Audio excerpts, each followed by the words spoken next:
Hello and welcome back to George Past the Post. A year ago today, the exact anniversary date-wise is tomorrow, but a year to the day, because it was a Wednesday, Rishi Sunak called the UK general election, and as we know, it took place on July the 4th. But this video is going to look at the what-if, or hypothetical scenario, where Sunak doesn't call the election for July the 4th, he leaves it, and actually, in the scenario, he leaves the election until the very last possible minute or date, which would have been the 28th of January 2025. Now, what's the logic for this scenario? Well, until he actually called the election, the main topic of conversation in British politics was, when's the election going to be? And there had been two schools of thought. The first was that it would be held in May 2024 to coincide with local and police and crime commissioner and mayoral elections. But the thought was that if it wasn't called for May, it would probably be held later in the year in October and November. But the likelihood of the January election would obviously increase the further you went along the timeline. And if Sunak had taken the decision to delay, to push the date down the road, once we got to September, why not leave it till October? And then once you're in October, it's awfully close to the US election, and well, there's no rule about we can't have elections at the same time as America. That was one of the factors apparently, as well, due to security issues or something. And then once you're in November, why not go to December? And then it's awfully close to Christmas. And then of course time does go so quickly that you're almost once you're in December, the clock would have literally run out. Now, I think there are broadly four scenarios of what might have happened had the election been held at the end of January 2025, 8 days after the inauguration of Donald Trump. Now, the first scenario is the simplest one, where ultimately it doesn't make any difference. In other words, we get a broadly similar result to the one that we got, which is that a Labour landslide, the Conservatives down to 121 seats, but still the biggest opposition party, best result ever for the Lib Dems, 70 plus seats, the SNP on just 10, Reform on around 5. And the logic for it would have just been the same result is that, as Professor Sir John Curtis, all hail, pointed out many times before the election at many points in 2024, from Partygate, the minute the Partygate story broke back in 2021, the Conservatives were behind Labour in the polls, and events that followed that, including Liz Truss. Anyone remember Liz Truss? The Conservatives were way behind, and it's possible that however long Conservatives left it, whatever happened might have happened in those 6 months. Even the shock of Trump winning again, just nothing would have made any difference, and we would have got, as a broadly similar result. Now, option 2, or scenario 2, would sort of would have proven the logic that Sunak had, which is to almost to get it over with in July, because this second scenario is where the result is actually even worse for the Conservatives. In this scenario, the public view the decision to not delay the election, but to hold on for the last possible minute as being the equivalent of, and this isn't necessarily a good example because it's where you're winning in a football match, but you sometimes get it, and you can tell I'm not really into football, a football match, whatever, or what is football. But you sometimes get a scenario where a side is ahead, and so they get the ball, and they take it to the corner flag, and they just sit there with the ball, and they don't let the other team play. And so it might have become seen as the Conservatives were just, delaying the inevitable, and people may have just got more and more irritated at them being in power. It would also, in these 6 months, it would have given time for, what's his name? Oh yes, Nigel Farage. Anyone heard of him? And his Reform Party to gain even more traction. It's worth remembering that in the actual election campaign, Farage at the start of the campaign wasn't even going to run, but then he decided that he would. And even with only a few weeks campaigning, they did very well in terms of the vote share.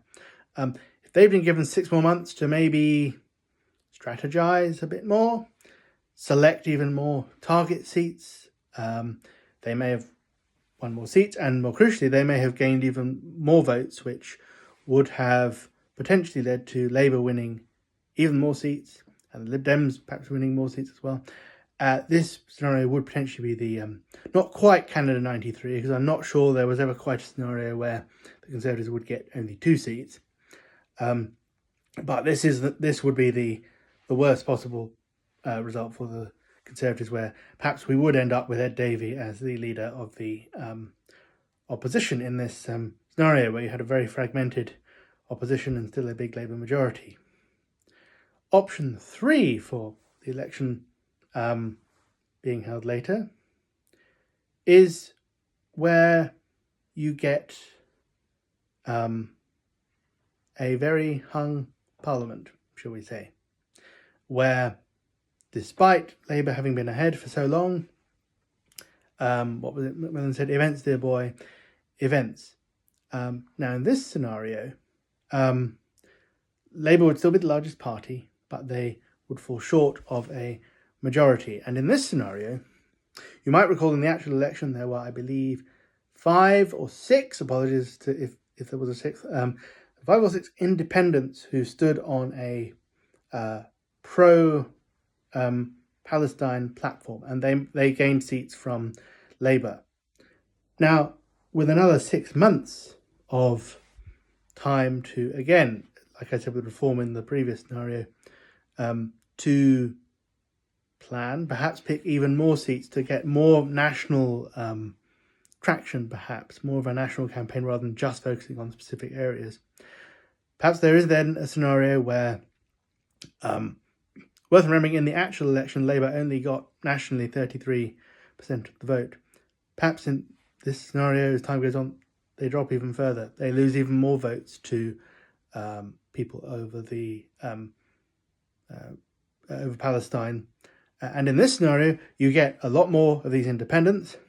The effect of Labour doing slightly worse in the vote share is that perhaps the Conservatives hold on to a few more seats than they would otherwise have done, and maybe Reform win a few more seats as well. And so the overall outcome is you get Labour just falling short. You probably still get a Labour government, but with a very small majority.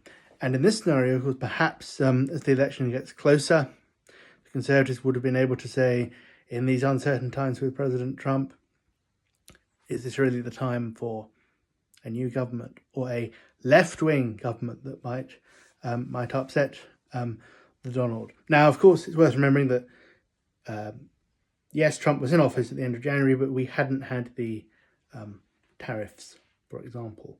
So we might not have had the big sort of shock, which, for example, in Australia led to Labour recovering, and certainly in Canada, the Liberals recovering. But there's a possibility that if the Conservatives had left it for longer, something may have turned up which allowed them to perform better, combined with Labour losing even more votes to on its left flank. But now is the big one. Option 4. This is where, I know it sounds crazy because we know what the actual result was, but where the Conservatives, against all the odds, manage to cling on to power. Probably even in their worst, in the best case scenario, probably still as a in a hung parliament, so probably as a minority government, but they could potentially win the most seats. Now, what are you talking about, George? Well, similar to what I said before, in that, perhaps the Conservatives could have used Trump's election, the uncertainty, to say this is not the time to change the government.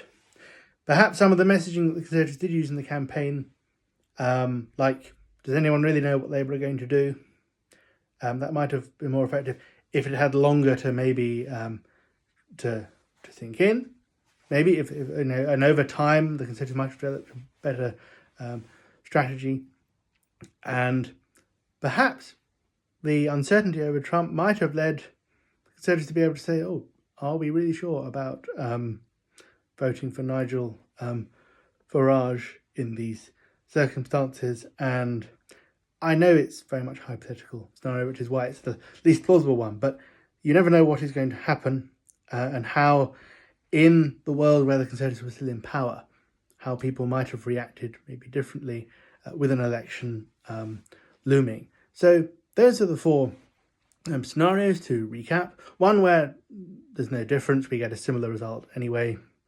Option 2, where we get an even bigger Labour majority and it's even worse for the Conservatives, and we possibly get Ed Davey as the opposition leader and Farage doing very well as well.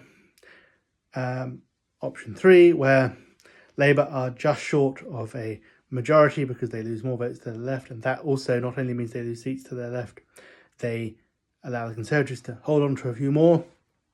And obviously option 4 even is the perhaps the miracle one, where the Conservatives somehow manage to cling on either with a very small majority or with probably with fewer seats.